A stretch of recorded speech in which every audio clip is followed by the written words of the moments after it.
సచివాలయ కూటమి ప్రభుత్వంలో 38 సచివాలయ శాఖల్లో ఓవరాల్గా 1,32,000 పెండింగ్ ఫైళ్లు కనిపిస్తున్నాయి. ఇన్ని పెండింగ్ ఫైళ్లు ఉన్నాయంటే అసలు ఏంటి అర్థం కాని విషయం. ఏ శాఖలో ఎన్ని ఉన్నాయి ఒక్కసారి స్క్రీన్ పైన చూద్దాం. మనం ఏ శాఖలో ఎన్ని ఫైళ్లు పెండింగ్లో ఉన్నాయని అన్నీ చెప్పుకుంటూ పోతే చాలా సమయం పడుతుంది. 38 శాఖలు మనం చెప్పలేం కాబట్టి 5,000కు పైగా ఫైళ్లు పెండింగ్లో ఉన్నటువంటి శాఖలు మొత్తం 12 కనిపిస్తున్నాయి. 38లో 5,000కు పైగా ఫైళ్లు పెండింగ్లో ఉన్నవి. అందులో పంచాయతీరాజ్ గ్రామీణాభివృద్ధి శాఖ మన పవన్ కళ్యాణ్ గారు నిర్వహిస్తున్నారు. డిప్యూటీ సీఎం గారి నిర్వహణలో ఉన్నటువంటి శాఖలు, వారు బాధ్యత వహిస్తున్నటువంటి శాఖలు. ఈ శాఖల్లో 14,140 ఫైళ్లు పెండింగ్లో ఉన్నాయి. ఇక సాధారణ పరిపాలన, ఇది ముఖ్యమంత్రి గారు నిర్వహిస్తున్నటువంటి శాఖ. ఇందులో 11,958 ఫైళ్లు పెండింగ్లో ఉన్నాయి. అంటే టాప్లో డిప్యూటీ సీఎం గారు ఉన్నారు, వారి శాఖలు కనిపిస్తున్నాయి. నెక్స్ట్ సీఎం గారు ఉన్నారు, వారి శాఖ కనిపిస్తోంది, సాధారణ పరిపాలన శాఖ. 11,958 ఫైళ్లు పెండింగ్లో ఉన్నాయి. ఇక రెవెన్యూ 11,286, అనగాని సత్యప్రసాద్ గారు. 11,000 అంటే 10,000కు పైగా ఉన్నవి చూడండి. టాప్ 3 అన్నమాట ఈ మూడు. ఒకటి డిప్యూటీ సీఎం, నెక్స్ట్ మన సీఎం గారు, ఆ తర్వాత రెవెన్యూ శాఖ. ఇక జలవనరులు 9,491 ఫైళ్లు పెండింగ్లో ఉన్నాయి, నిమ్మల రామానాయుడు గారు. ఆ తర్వాత హోంశాఖ అనిత గారు 7,433 ఫైళ్లు పెండింగ్లో ఉన్నాయి. ఆ తర్వాత ఆర్థిక శాఖ 7,013 పయ్యావుల కేశవ్ గారు 7,013. నెక్స్ట్ మిగతావి చూపించండి. అంటే ఒక 5,000 వరకు ఉన్నవి మనం చూద్దాం. ఒక 12 శాఖలు మనం వస్తున్నాయి అందులో. పరిశ్రమలు వాణిజ్యం టీజీ భరత్ గారు 6,151. ఇన్ని ఫైళ్లు పెండింగ్లో ఉన్నాయి. సాంఘిక సంక్షేమం డోలా బాల వీరాంజనేయ స్వామి గారు 6,215.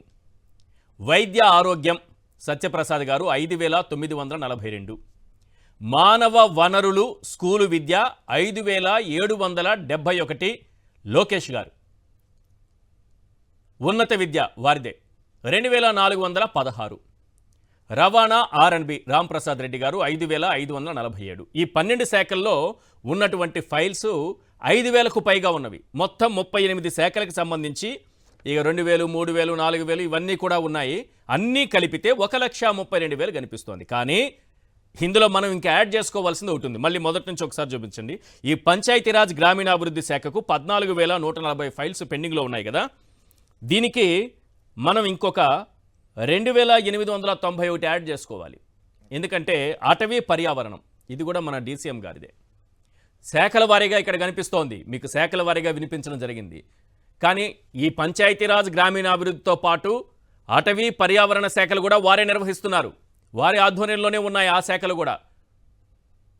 సో ఓవరాల్గా తీసుకుంటే అటవీ పర్యావరణం కూడా కలిపేస్తే ఆ శాఖలో 2,891 ఫైళ్లు పెండింగ్లో ఉన్నాయి. ఓవరాల్గా డిప్యూటీ సీఎం గారు నిర్వహిస్తున్న శాఖలు అన్నీ చూస్తే పంచాయతీరాజ్ గ్రామీణాభివృద్ధి శాఖ, అటవీ శాఖ, పర్యావరణం అన్నింటి కలిపితే 17,031 ఫైల్స్ పెండింగ్లో ఉన్నాయి.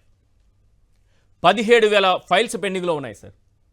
డిప్యూటీ సీఎం పదవి తీసుకొని అసలు ఎవరికి మొన్న ఎవరో విద్యార్థుల గ్రూప్ ఒకటి అడుగుతోంది, సార్ పవన్ కళ్యాణ్ గారు మా కష్టాలు మీకు చెప్పుకోవాలి, మా ఇక్కడ నిల్చున్న వారిలో అంటే దాదాపు ఒక 20-30 మంది ఉన్నారు, అందరూ ఆల్మోస్ట్ మీ అభిమానులే ఉన్నారు, ఇందులో మీరు ఎక్కడున్నారో చెప్పండి సార్, ఎప్పుడు ఏ టెంపుల్ దగ్గర ఉంటారో అక్కడికే వచ్చి మా కష్టాలు చెప్పుకుంటామని చెప్తున్నారు.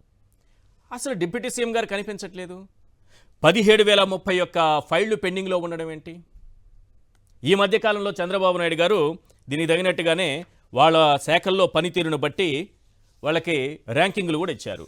మరి ఎలా ఇన్ని 17,031 ఫైళ్లు పెండింగ్లో ఉన్నటువంటి డిప్యూటీ సీఎం గారు నిర్వహిస్తున్న పంచాయతీరాజ్ గ్రామీణాభివృద్ధి, అటవీ, పర్యావరణం అన్నీ కలిపితే 17,000 ఫైళ్లు పెండింగ్లో ఉంటే వారికి 10th ర్యాంక్ ఇచ్చారు, 10వ ర్యాంక్ ఇచ్చారు. అసలు చివరిలో ఉండాలి. సీఎం గారిదేమో సాధారణ పరిపాలన శాఖ 11,958, వారు కూడా కింది నుంచి 2వ స్థానంలో ఉండాలి. అంటే ఒకవేళ ఈ ఫైళ్లు, ఎందుకంటే ఆ టైంలో అవి కూడా రిలీజ్ చేశారు కాబట్టి అవే పనితీరుగా ఒకవేళ సీఎం గారు భావించి ఉంటే ఆ లెక్కన ఇచ్చినటువంటి ర్యాంకులు కూడా తప్పు అవుతాయి. రైట్. అసలు ఈ పెండింగ్ ఫైళ్లు పరిపాలన పట్టించుకోకుండా మొత్తం మనం కామెడీ స్కిట్లు, లేఖి స్కిట్లు ఇవి చేసుకుంటూ మ్యూజికల్ నైట్లు నిర్వహించుకుంటూ కక్ష సాధింపు రాజకీయాలు కొనసాగించుకుంటూ అన్నింటినీ గాలి కుదిలేసి తాడేపల్లిలో మహిళపై అత్యాచారం, హత్య డీజీపీ కార్యాలయానికి అత్యంత సమీపంలో.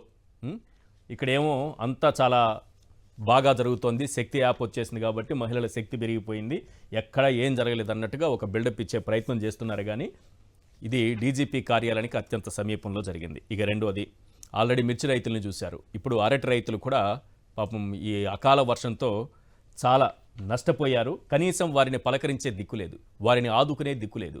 ఆఖరికి వైఎస్ఆర్సీపీ అధినేత, ప్రతిపక్ష నేత జగన్మోహన్ రెడ్డి గారు వెళ్ళి వారిని పరామర్శించి వారికి ధైర్యం చెప్పి మీ వెంట నేను ఉంటాను, నేను ఆదుకునేటటువంటి ప్రయత్నం చేస్తాం, ప్రభుత్వం పైన ఒత్తిడి తీసుకొస్తాం, మన ప్రభుత్వం వచ్చాక ఇప్పటి వరకు ఏ రకంగా అన్యాయం చేశారో వీళ్ళు వాటన్నిటి రూపంలో మీకు న్యాయం జరిగేలా నేను చూస్తాను, గతంలో తీసుకొచ్చినటువంటి పథకాలు కూడా మీకు వచ్చేలా నేను చేస్తానని కూడా వారికి ప్రామిస్ చేశారు.